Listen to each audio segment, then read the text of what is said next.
And I, for one, see no reason why we here at the Liberal Club shouldn't listen to what Jack Reed has to say. Der Mensch lebt durch den Kopf, der Kopf reicht ihm nicht aus. Versuch es nur von deinem Kopf, lebt höchstens eine Laus. Denn für dieses Leben ist der Mensch nicht schlau genug. Niemals merkt er eben diesen Lug und Trug.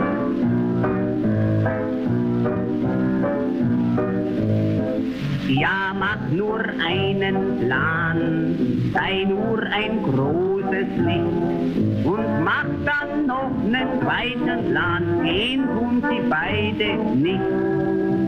Denn für dieses Leben ist der Mensch nicht schlecht genug, doch sein höheres Streben ist ein schöner Zug. That was not Jack Reed. That was not Jack Reed. It was Bertolt Brecht, and a little mix-up in my, what I sent. So we're going to play with that little part that was going to be the cold opening. It's live on the fly, so just bear with me. Here, this is what he says. And I, for one, see no reason why we here at the Liberal Club shouldn't listen to what Jack Reed has to say.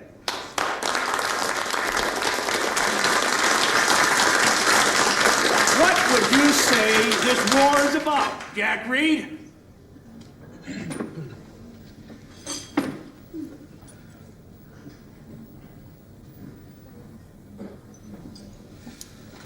Profits. That was the opening line, and I made a mistake here and sent the wrong part. All right, Randy Critical live on the flight. That was not Jack Reed. It was Warren Beatty as Jack Reed in the epic Hollywood film on socialism, love story epic called The Roots of Socialism, called Reds. And Warren Beatty directed it, and it's a great film. And Bertolt Brecht, what they had in common, both Marxists, both influenced by Karl Marx. And Reed is buried in the Moscow necropolis inside the Red Square inside the Kremlin, along with Lenin and the big Bill Haywood and others.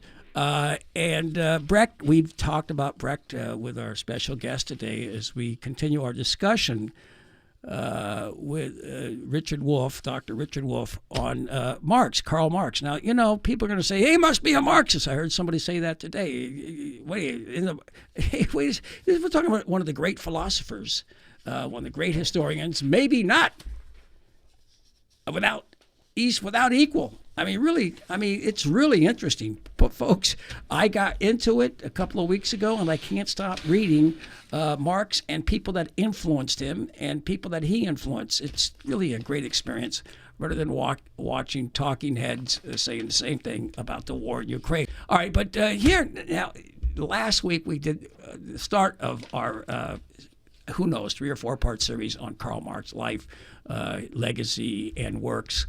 And here's what Jeffrey Abrams, our good friend, had to say about it, about Richard Wolff. Right. And this is what Jeffrey said. I didn't know Wolff had degrees from Harvard, Yale, and Stanford. If he had gone the capitalist way, he'd probably be super rich. In a real way, he sacrificed a life of wealth and privilege for his principles. Well, that's good. And I got a lot of great feedback last week. This one,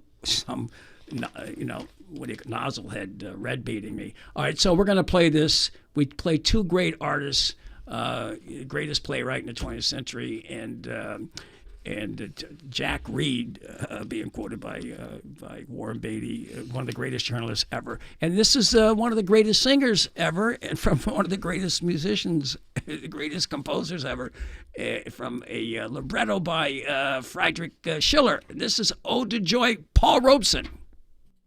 Praise to Joy, the God-descended daughter of Elysium, ray of mercy mirth and rapture blended.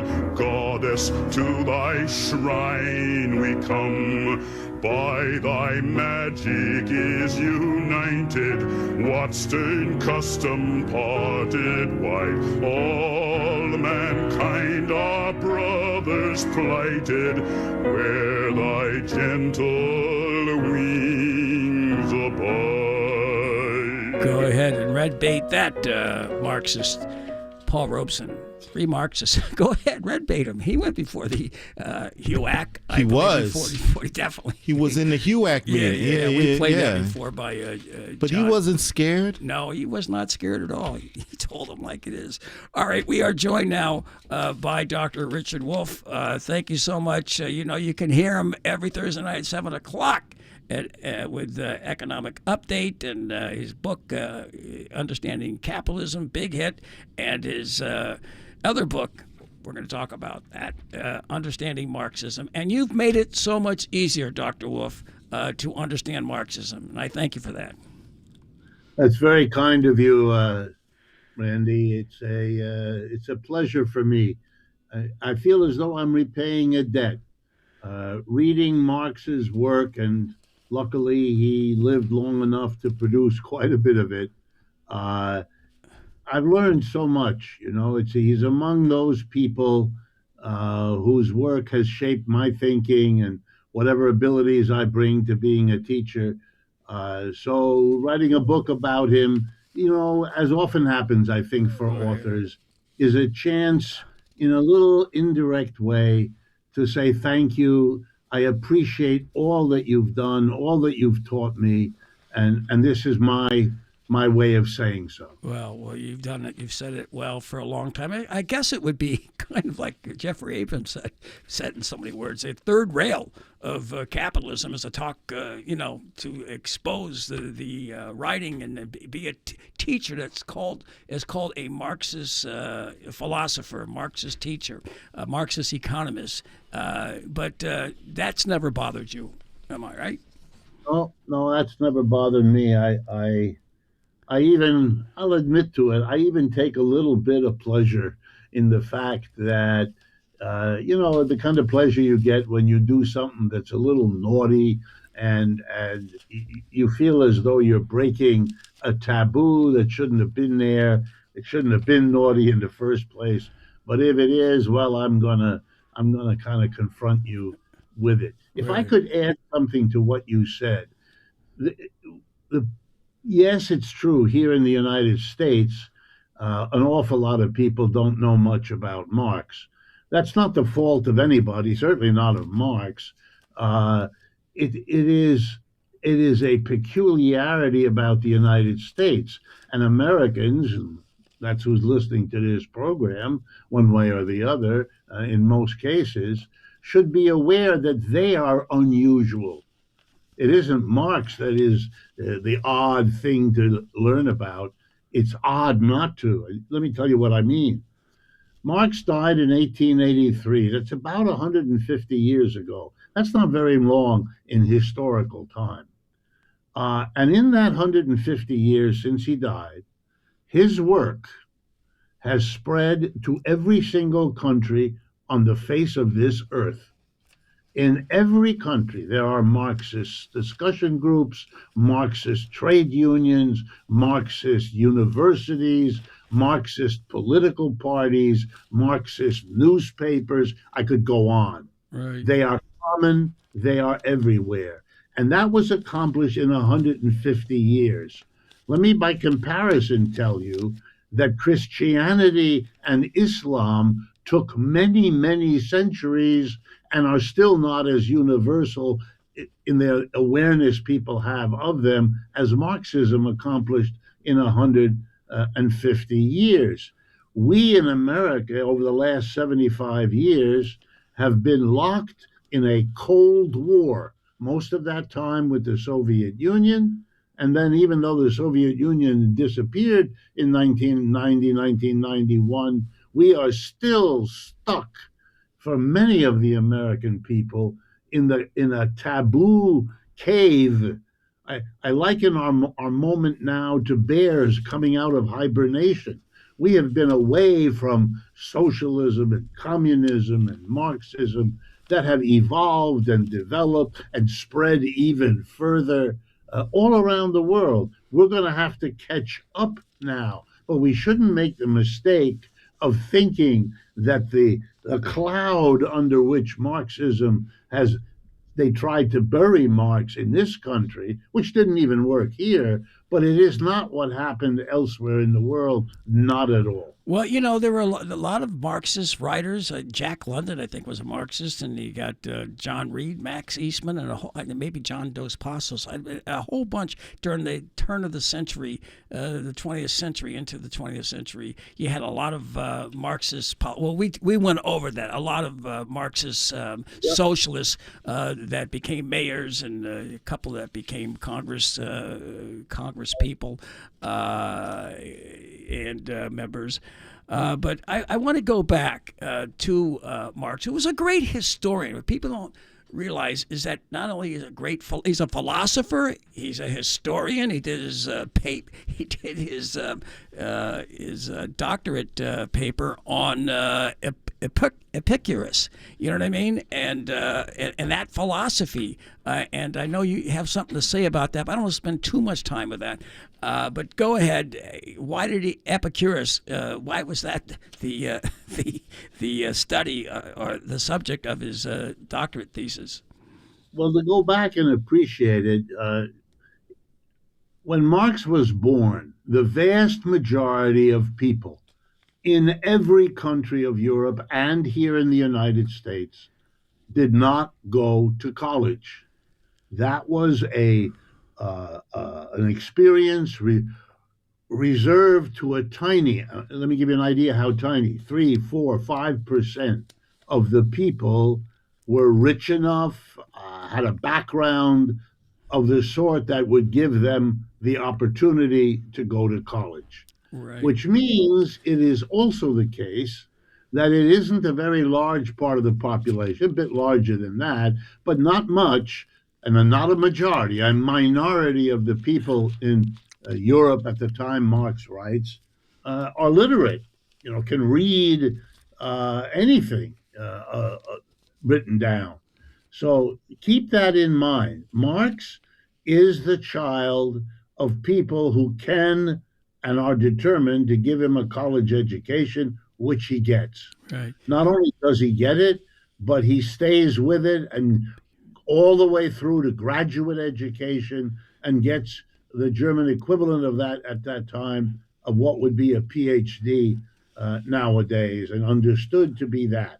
And the field he chose was philosophy. And one of the reasons is that in the German culture of that time, philosophy had a place that it has never had in the United States. So it's very hard for Americans to kind of get it. The greatest achievement of the human mind at that time was thought to be the philosopher, the person who turns the capacity to think about things in on itself and asks, what is thinking itself? What is knowledge? Why do we as human beings seek to acquire it? What does it do for us?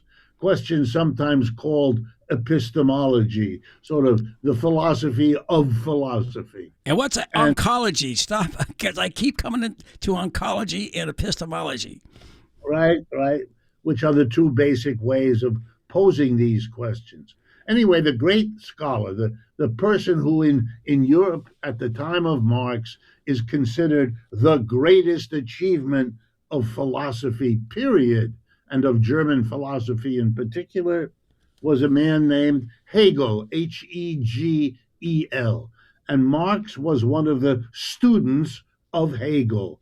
And that put him right away in a rarefied place of literally a few dozen of the great students who were then expected to carry on the great traditions, as a number of them did. Marx was not the only one. Right. What was different, however, was that Marx took the philosophy and made the daring step, which the others didn't do, of saying one of the fruits of thinking long and hard about our society is to recognize that we are trapped in an economic system that is not good for us. It's called capitalism. And the human race can and should do better than capitalism, just as the human race once found itself in a world of masters and slaves and said, that is not acceptable.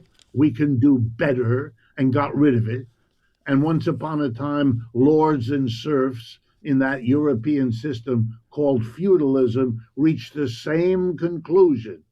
And what Marx is the student of Hegel using what Hegel taught him, the highest achievement of philosophy at that time, and reaching the conclusion that he had to become a revolutionary, a person committed to getting to the society that is better for us, that we can all live better, richer lives in and not be trapped. This was the formation, if you like, of the young Marx, and very quickly put him in trouble with the universities where he was teaching, so he couldn't stay there. That happens every now and then to people who are teachers. The institutions, the schools can't stand them, throw them out.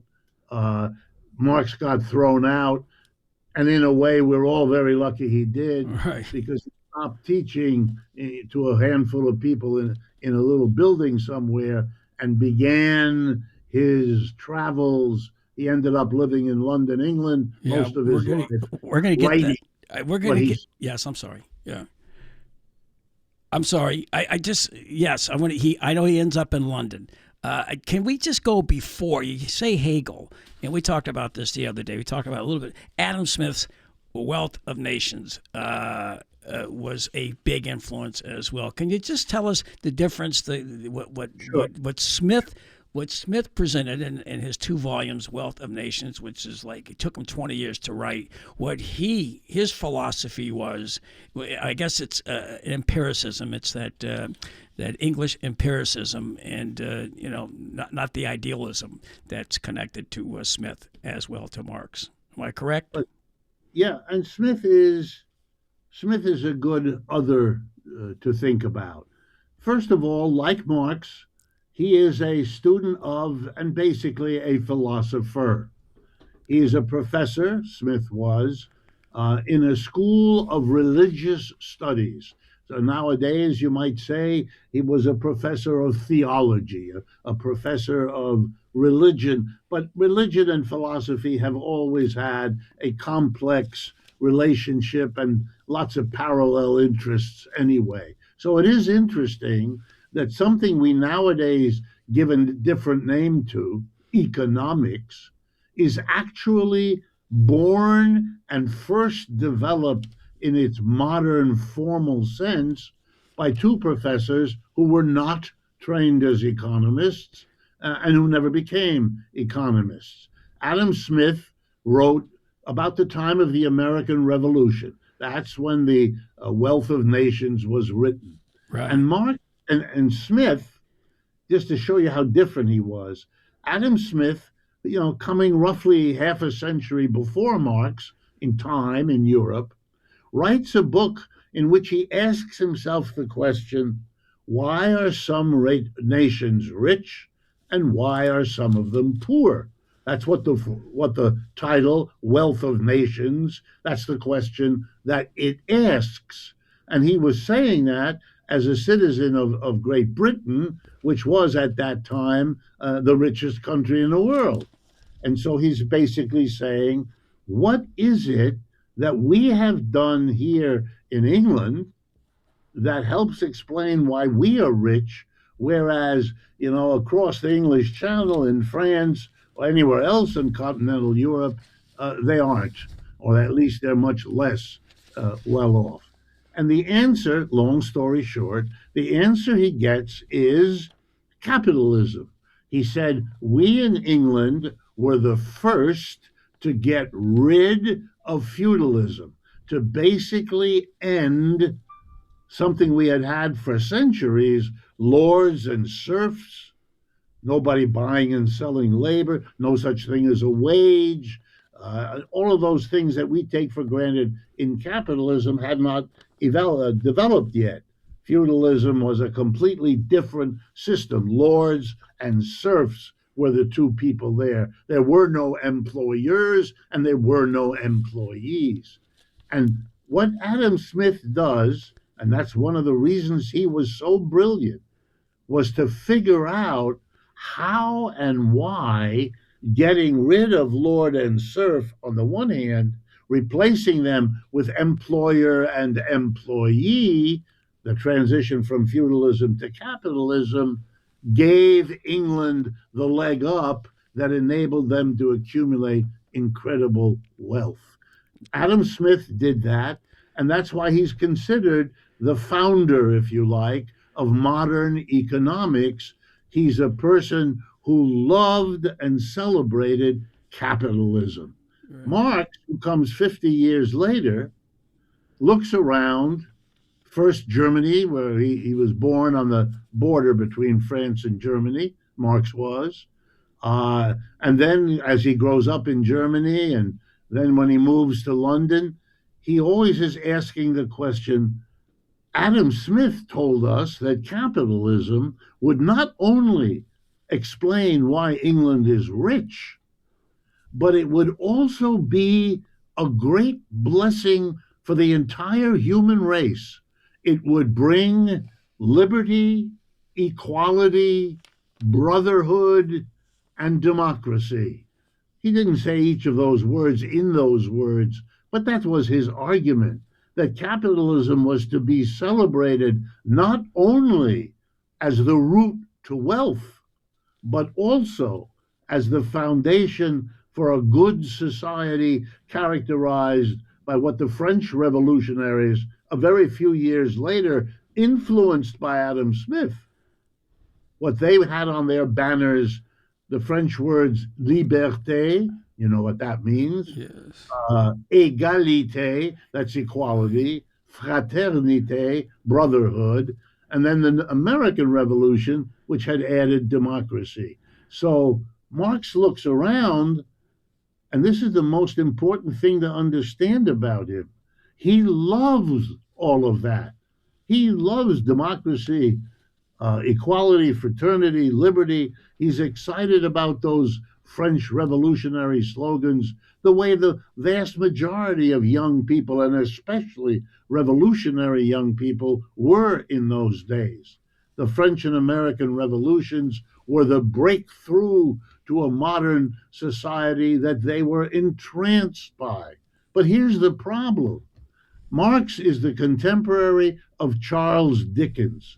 For those of you who have any familiarity with the novels of Charles Dickens, you know, Oliver Twist, or these days, The Christmas Carol, you will know that the vast majority of people in England described by Mr. Dickens do not enjoy liberty or equality or fraternity or democracy.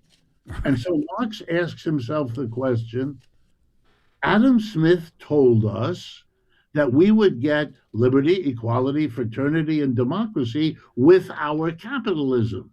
But I'm looking around and I'm telling you, we got the capitalism, but we didn't get what was promised to come with it. Therefore, I'm going to devote myself, this is Marx now speaking, I'm going to pose the question, why did capitalism fail to deliver liberty, equality, fraternity, and democracy? Before you do that, let me just say, you know, now just want to make it clear to myself, I believe that Adam Smith, this comes out in 1776, the Right. Wealth of Nations, and that kind of predates the explosion of the Industrial Revolution. It was mercantile, his early days, and then it became this really heavy industrialized society. What Blake called the dark satanic mills of the Industrial Revolution. That's what he called what came later. I mean, when did the industrialization start? And The date in Europe, and this is generally accepted, is about 1750. It begins, and it begins in England and Britain. That's where the early modern factory becomes the way you organize production. It's no longer done in little individual workshops by a little individual craftsperson.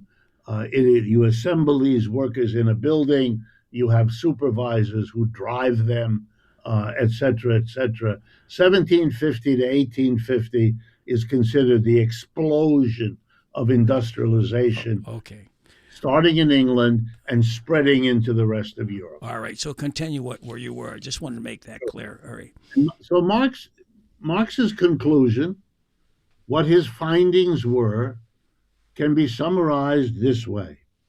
The problem of capitalism that prevented it from delivering what its enthusiastic supporters hoped it would, believed it would, wanted it to. The reason it failed, despite everybody's then wanting that, was that inside capitalism, there is a problem that prevents it from delivering what its enthusiastic supporters had hoped for and had promised it would. And what is that thing? It's the relationship of people inside the workplace, whether that workplace is a factory or an office or a store. Inside that relationship is a blockage. I'll give you a simple example. Most businesses, with very few exceptions, are organized with somebody at the top, the owner of the business, maybe the person who started it, and maybe the person who inherited it. If it's a modern corporation, then it's a tiny group of people called the board of directors. Mostly that's 10 to 20 people. Then underneath them is a vast army of employees. Most of you listening to this show are, like me, employees somewhere. That's how you earn your living. According to the U.S. Census, 3% of the American people are employers, and all the rest of us, 97%, are not. And here's the problem, says Marx. The employers become rich to the extent to which they can get out of us as much work as possible while paying us as little as they can get away with. This means that right in the core of every business is a conflict and a tension and all of the trouble and bitterness that go with it. The employer, if you're not helpful making money for him, has the right to deprive you of your job, to deprive you and anybody in your family of the income that comes from that job. You can't fire the employer, but he can fire you. If you leave an employer, what are you going to do? 99% of the time, you're going to go look for another one, which will put you in exactly the same dependent situation. So Marx concludes, capitalism, which is constantly reinforcing the employer-employee difference and distinction, is thereby blocking itself from ever delivering liberty, equality, and fraternity. And look, Elon Musk is the proof that capitalism today is not particularly good at delivering equality, is he? No. Because some people sit on more wealth than whole countries do. And they are free to use that wealth to buy the politicians. You know the Yeah, story. Jeff And that's Bezos why, as well. You can throw in there. yes, and plenty of others Right. do it. Because that's how the system works.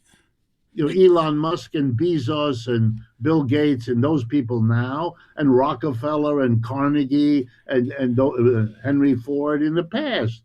There's always somebody becoming super wealthy while large numbers of people are wondering whether they will continue to qualify for food stamps.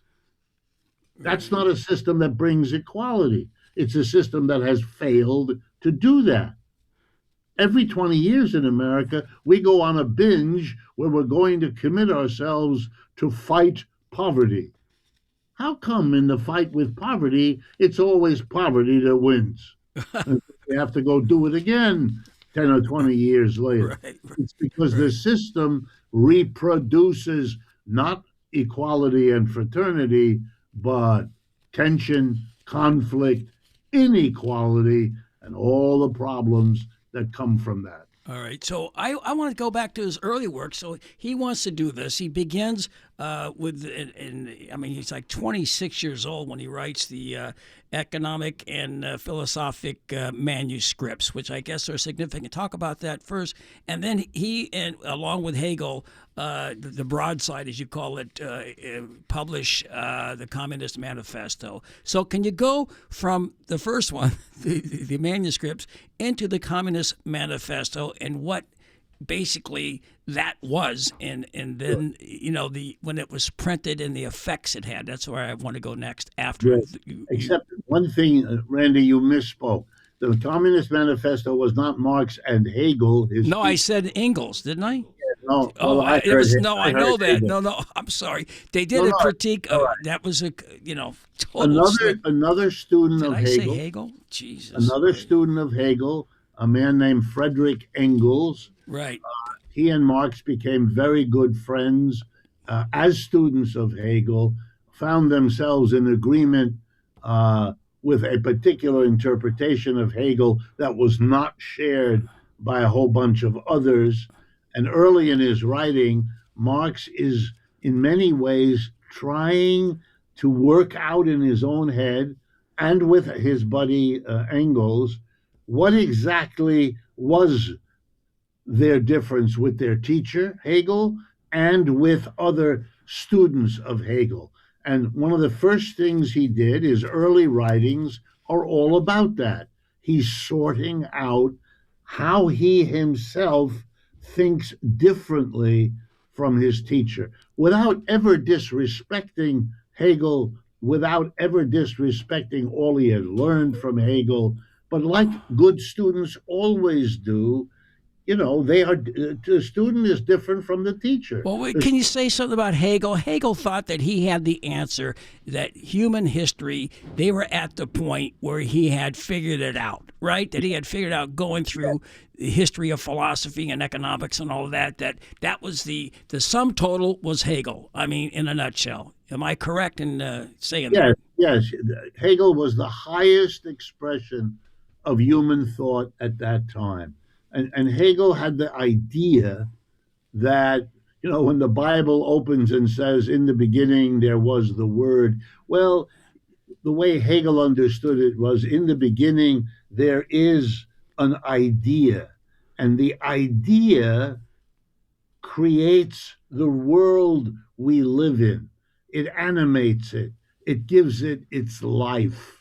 Whether that's true of the human being or it's true of the tree in the forest, the real world, the material world, is the evolution of an idea.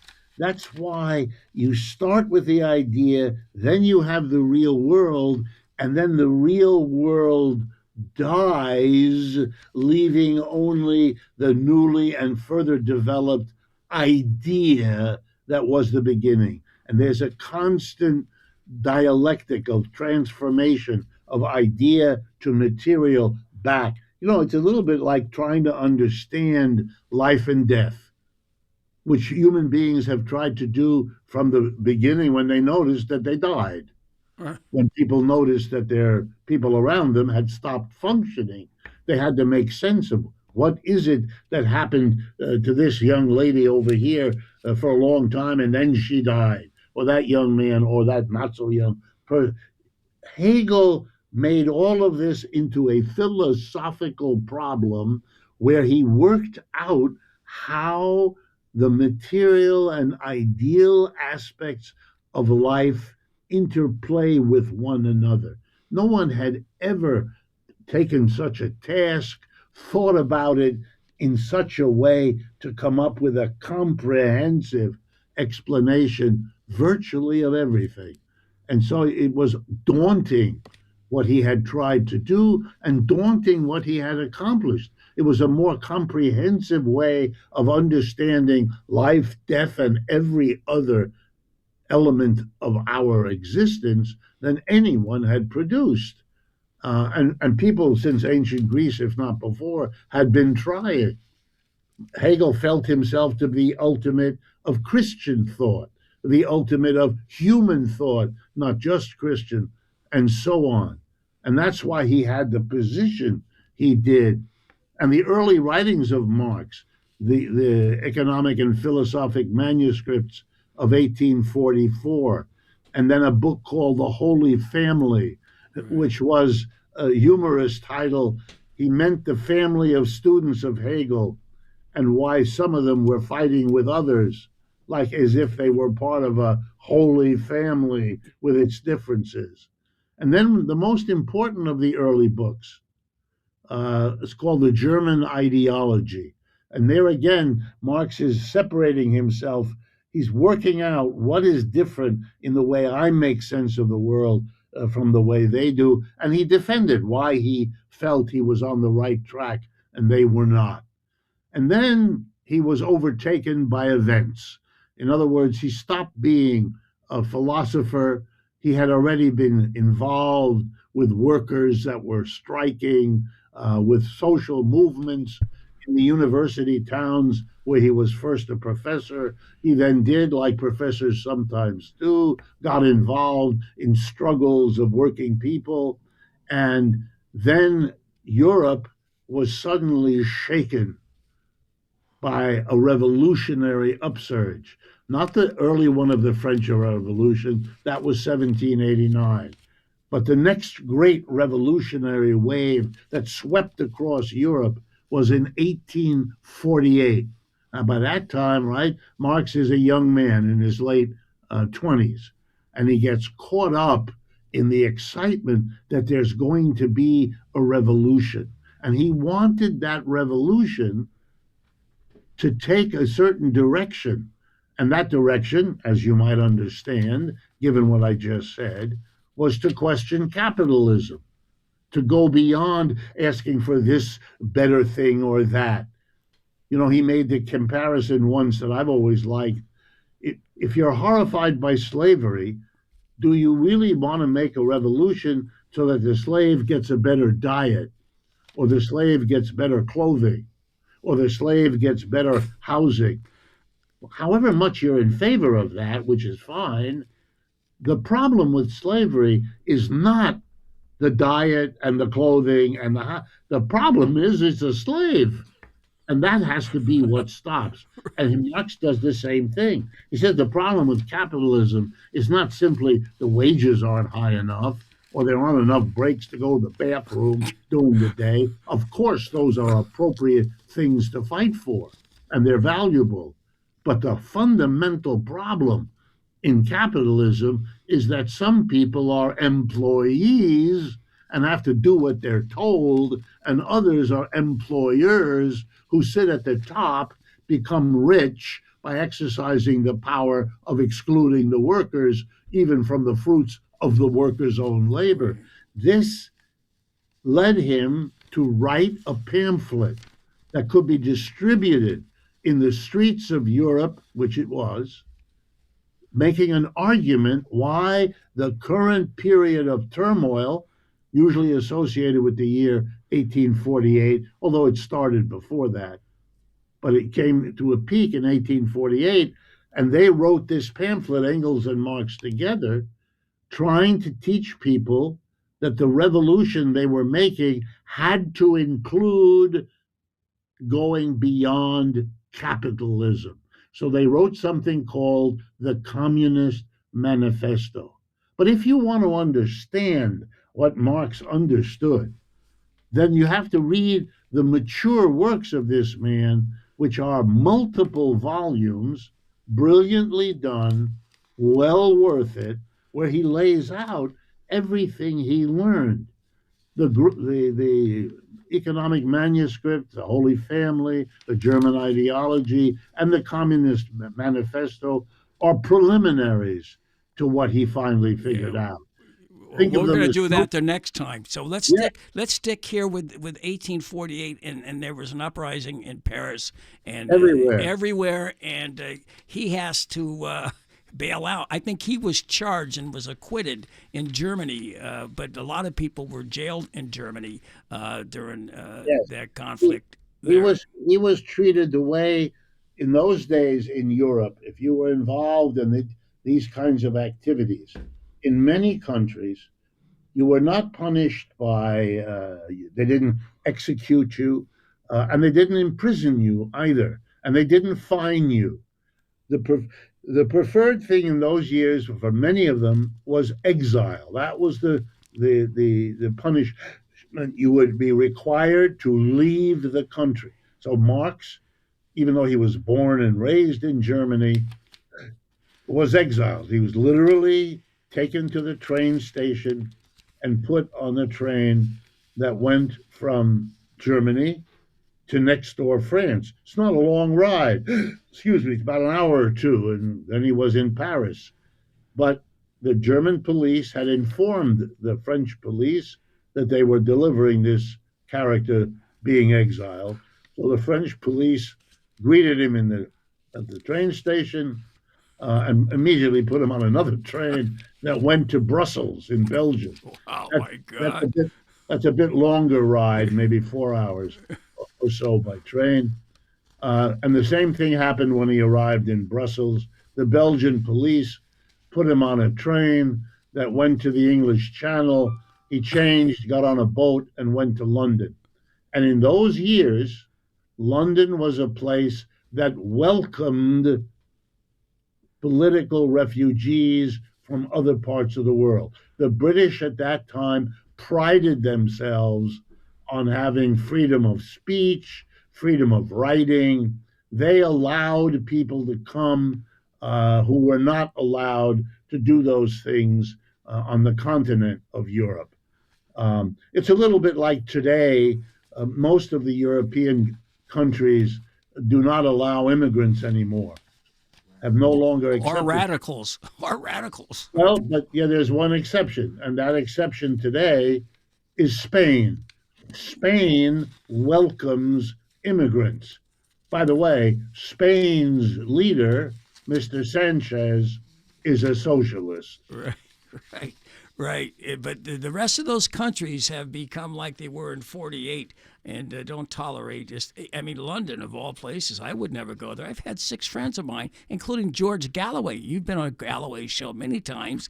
He was stopped at the airport and taken in and grilled, he and his wife, Gayatri, for 5 hours. And so he's in, I don't want to say where he is, but he's no longer in London. He just packed his bags and he's afraid to go back.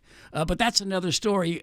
So Marx, the one thing I wanted to talk about, we only have a few minutes left. So he goes to London, and he doesn't have any money when he's there. And where is he going to make funds to, he has a family. He ends up with like 3 or 4 kids. Some of them die at birth.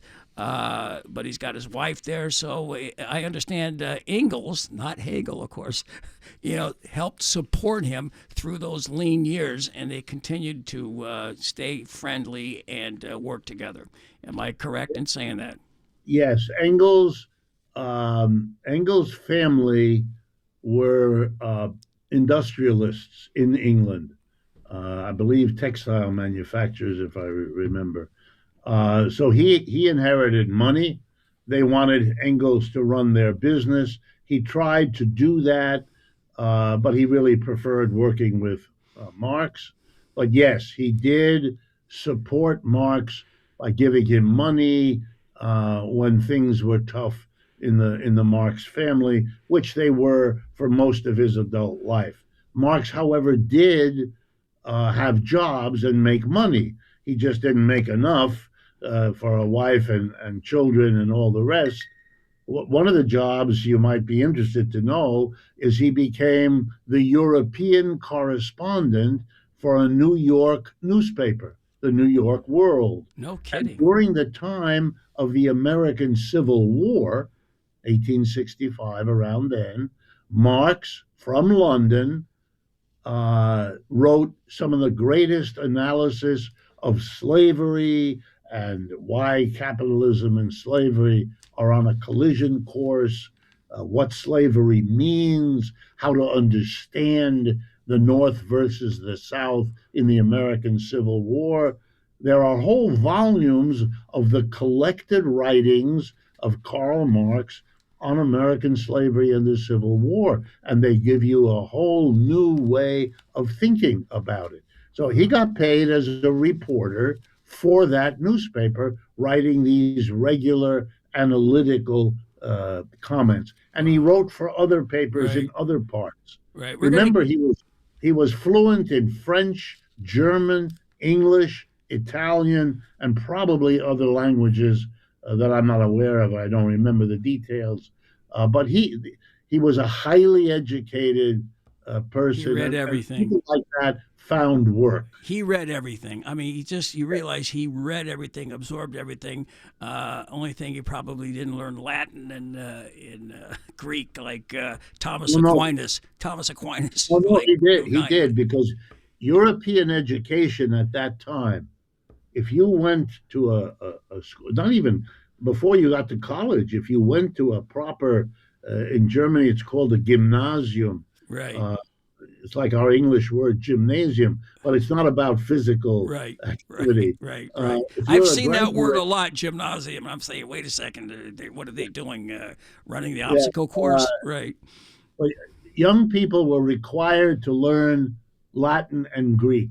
It was considered, if you are an educated person, you need to know the foundations of European culture. And those were thought to be the Greek language from ancient, Greece, and the Roman language from ancient Rome. And those were Greek and Latin. That was, these were the languages of the great literature that was available. Latin was a language that the church handed down, everything from Aquinas or Augustine or any of the other great thinkers. So that was part of an education.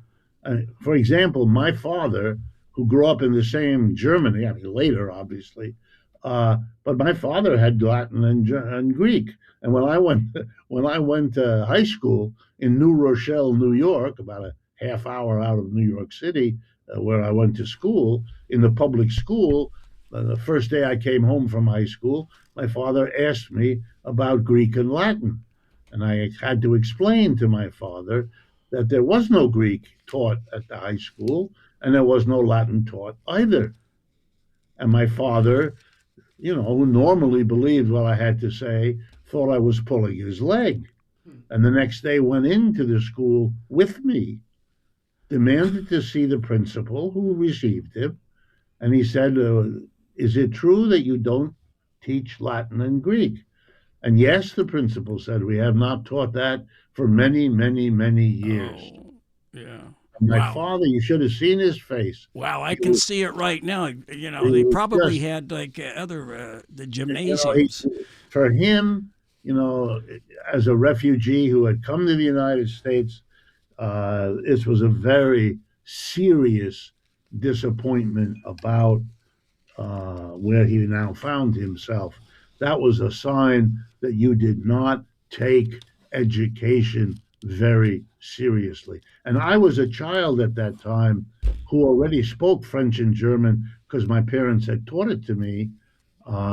Even though I was born in the United States, I lived and worked here all my life, but I had to learn English in the school because at home we spoke French and German. Right. Well, Richard Wolff, Dr. Wolff, this has been a fascinating and quick 50 minutes, I got to tell you. And there's a lot more to talk about. We're going to have to resume. Maybe we can do something next week and get into that next segment of Marx's life where he goes to Das Kapital and then the influence that he had on people like Bakunin and Kropotkin and everybody else. But I got to go because we got to do a little fundraising here. Well, before you do, Randy, let me do it because I know you're going to do it. But I just want everyone to know that programs like we just did are not available virtually anywhere else. WBAI is a treasure. It is a valuable part of this community. I am so sad for all the other communities that don't have a BAI, despite the efforts of the Pacifica Network to construct these sorts of things in other cities. It is worth taking a moment, if you can spare a few bucks and give it to them, to keep this kind of programming, this kind of station a part of our community. It affects you, what you can hear and see and learn about, but it affects the whole community by bringing to its attention things that are kept away from people's attention by the mainstream media. More important now than ever. Wow. Well, nobody can say it better than you. And I got to tell you, every time I do this, just like the prior shows that we've done together, the 3-part series on the Weimar Republic and the what we did on the labor movement and what we did on the French Revolution with Roger Waters. There's so many things that we've done, and I've learned a lot from you guys. Thank you so much. And let's try to do something next week and move into that next while the iron's hot. All right? All right. All Fair right. enough. Thank you so much. We're going to go out with another person that you know is a Marxist, and that's Hans Eisler's United Front. All right?